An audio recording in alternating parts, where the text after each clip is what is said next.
என்னடா செல்லு எடுத்த நாள்லேருந்து டெய்லி செல்லை பற்றி பேசிகிட்டே இருக்காங்களே நினைக்காதீங்க. ஏன் இன்றைக்கி செல்லை பற்றி இவ்வளோ விஷயங்கள் சொல்கிறேன்னா, செல் பற்றி நம்ம சயின்ஸ் புக் சொல்கிற விஷயமே வேறு. ஆங்கிலம் மட்டும் அதை விட தவறான ஒரு விஷயத்த நமக்கு சொல்லிக் கொடுத்து நம்மளை எல்லோரும் நோயாளி ஆக்கிட்டு இருக்காங்க. இன்றைக்கி கேன்சர் பேஷண்ட்டாகவும் கட்டி வந்து ஆப்ரேஷன் பண்ணுறதுமான ஒரு தவறான ப்ராசஸ் நடந்துட்டுருக்கு. ஆனால் உடம்புக்குள்ளேயே நடக்கிற ஆப்ரேஷன் பற்றி நம்ம தெரிஞ்சுக்கணுமா இல்லையா? உடம்புல எல்லா விஷயமும் நடக்கும். ஆப்ரேஷன் மட்டுமா, நம்மளுடைய முன்னோர்கள் முன்னோர்கள் பின்பற்றிய அறிவியல் கூட இங்கே நடக்கும். நம்ம முன்னோர்கள் என்ன மாதிரியான அறிவியல் பின்பற்றுறாங்க பாருங்கள். நான் 2-3 விஷயங்கள் அதற்கான உதாரணம் சொல்கிறேன். முதல்ல ஒரு முக்கியமான விஷயம் சொல்லணும், சரிங்களா? அதாவது நான் குழந்தைகளை பற்றி, குழந்தை வளர்ப்பை பற்றி சொன்னேன் இல்லையா? எல்லாருக்கும் அதில் நிறைய எதிர்க்கிறது இருக்கும். தாய்மார்கள்லாம் செம்மையாக என் மேலே போகமா இருப்பீங்க. குழந்தைங்களுக்கு ஊட்டவே கூடாது அப்படின்னு இந்த மேடம் சொல்கிறாங்க. குழந்தைங்களுக்கு எப்படி நம்ம ஊட்டாமல் இருக்கிறது? நம்ம குழந்தைங்கள்லாம் வந்து நமக்கான பொக்கிஷங்கள் இல்லையா? அதுங்க சாப்பிட்றத நம்ம பார்த்து பார்த்து பூரிக்கணும் இல்லையா? அதுக்கு வயிறு ஃபுல்லாக சாப்பிட்டா தானே நமக்கு மனசார சந்தோஷப்படுவோம். ஆனால் மேடம் என்னென்னா ஊட்டவே கூடாதுன்னு சொல்கிறாங்க. ஊட்டலைன்னா குழந்தைங்க எப்படி பலம் கிடைக்கும் அப்படின்னு நினைக்கிறாங்க இல்லையா?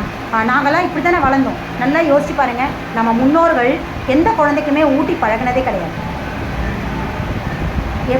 5லேருந்து 7, 10 குழந்தைங்க வரைக்கும் பெற்றுருந்தாங்க. அவங்க அத்தனை பேருக்கு ஊட்டுறதுக்கான நேரம் கிடையாது. அத்தனை பேருக்கு சாப்பாடு கொடுக்குறது மட்டும்தான். அதுவுமே எல்லாருக்கும் பசிக்கும் போது மட்டும்தான் கொடுத்தாங்க.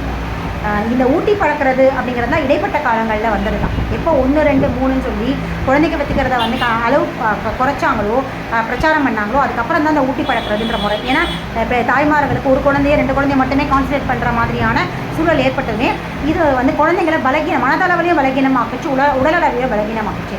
அதாவது பெற்றவங்களை சார்ந்து வாழ ஒரு தவறான ஒரு வாழ்வியல் முறையை பிள்ளைங்க வந்து இந்த ஊட்டுதல் மூலயமா கற்றுக்கிட்டாங்க.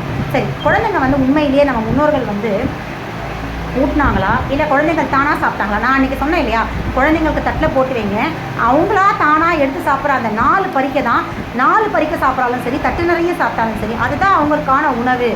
அதுதான் அவங்களுடைய உடம்புல வந்து பல விதமான ஆற்றலை வந்து உற்பத்தி செய்யும் அப்படின்றத பற்றி நான் உங்களுக்கு சொன்னேனா இல்லையா? ஸோ அதுக்கான எவிடன்ஸ் என்ன அப்படின்னு பார்த்தீங்கன்னா, புறநானூற்று பாடல் சொல்லுது, படைப்புகள் பல படைத்து பலரோடு உண்ணும் உடைப்பெரும் செல்வராயினும் இடைப்பட குறு நடந்து சிறுகை நீட்டி இட்டும் தொட்டும் கவ்வியும் துழந்தும்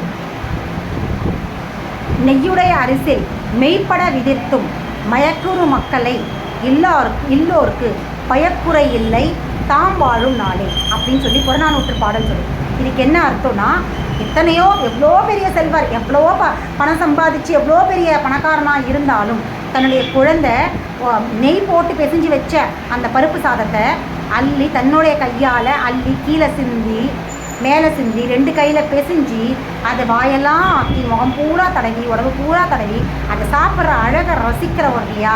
அந்த மாதிரியான ஒரு ரசிக்கிறதுக்கு இந்த உலகத்தை வேறு எதுவுமே ஈடாகாது. அப்படி நம்ம வீட்டில் குழந்தைங்க இல்லை அப்படின்னா அவனுக்கு இந்த வாழ்க்கையில் வந்து எந்த விதமான பேரும் கிடையாது. பெரிய குறை இந்த மாதிரி குழந்தைங்க இல்லாததான் அப்படின்னு சொல்கிறாங்க. அப்போ இதுலேருந்து நமக்கு என்ன ஒரு வரலாற்று சான்று கிடைக்குது அப்படின்னு பார்த்தா, இலக்கிய சான்று கிடைக்குதுன்னா, அப்போது நம்ம முன்னோர்கள் இந்த காலங்கள், இதாவது இந்த புறநானூற்று எழுதப்பட்ட காலங்களில் நம்ம முன்னோர்கள் குழந்தைகளுக்கு ஊட்டி பழகலை, தட்டில் போட்டு சாப்பிட்றதுக்கான பழக்கத்தை கடைப்பிடிச்சாங்க, கொண்டு வந்தாங்க, பழக்கினாங்க அப்படிங்கிற விஷயம் வந்து நமக்கு தெளிவாக இதுலேருந்து தெரியுது. அப்போது அப்போ இருக்கிற குழந்தைங்க தானாக சாப்பிட்டு வளர்ந்தாங்க அப்படிங்கிறதுக்கான இது ஒரு மிகப்பெரிய எவிடன்ஸ்.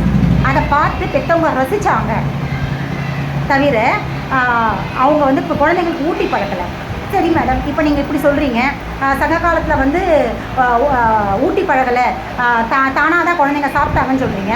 அப்போ நிலாவை காட்டி ஊட்டினதாக நிறைய பாட புத்தகங்களில் ரைம்ஸ் எல்லாம் வருது, பாட்டெல்லாம் வருது இல்லையா? நிலா ஓடிவா, அப்புறம் நிலாச்சோறுன்னு சொல்லிட்டு குழந்தைங்களை காட்டி ஊட்டுறதா படம்லாம் காட்டுறாங்களா? அப்போ அதெல்லாம் என்னென்னா இடைப்பட்ட காலத்தில் வந்தது. ஊட்டி பழகிறதுன்றது இடைப்பட்ட காலங்களில் 1, 2, 3 குழந்தைகள் வச்சுட்டு இருந்த பெற்றவங்க ஊட்டி பழகிறாங்க. பொறுமையின்மை, அதாவது அந்த குழந்தை அதை சாப்பிட்டு அதை துடைக்கணும், க்ளீன் பண்ணணும், அப்புறம் அந்த தட்டில் இருக்கிறத எடுத்து வைக்கணும், இந்த மாதிரியான ஒரு சில சோம்பேறித்தனத்தினால ஒரே அடியாக நம்மளே ஊட்டி விட்டால் 10 நிமிஷத்தை வேலை முடிஞ்சிடும் அப்படின்னு ஆரம்பித்தது. படிப்படியாக குழந்தைங்களை நிறைய சாப்பிட வைக்கணும் அப்படிங்கிற ஒரு கான்செப்டுக்கு படிப்படியாக வந்த விஷயந்தான். அதுக்கப்புறம் அவங்க என்ன பண்ணாங்கன்னா, நிலாவை காட்டி ஊட்டுறது மாதிரியான அந்த நிலா காட்டி விட்டுறதுன்னு பாருங்கள். நிலாவுடைய பாடல் எல்லாம் பிற்காலத்தில் வந்தது தானே தவிர இதுக்கு முன்னாடி நம்ம முன்னோர்கள் நிலாச்சோறு ஊட்டினதா எந்த விஷயமே இல்லை. பாட்டி நிலாவை காட்டி வடை சுட்ட கதை தான் இருந்தே தவிர குழந்தைகளை ஊட்டினதா எந்த விதமான எவிடன்ஸும் கிடையாது. அப்போ அடிப்படை என்ன? புறநானூற்று பாடலில் அந்த ஊட்டின ஒரு விஷயம் தான் அடிப்படை. புறநானூற்று பாடல் குழந்தைங்களே தானாக சாப்பிட்டாங்க இல்லையா, இதான் அடிப்படையை தவிர இந்த மாதிரி ஊட்டி பழக்கினது எதுவுமே கிடையாது. இன்னொரு விஷயத்த நான் எவிடன்ஸாக சொல்லணும்.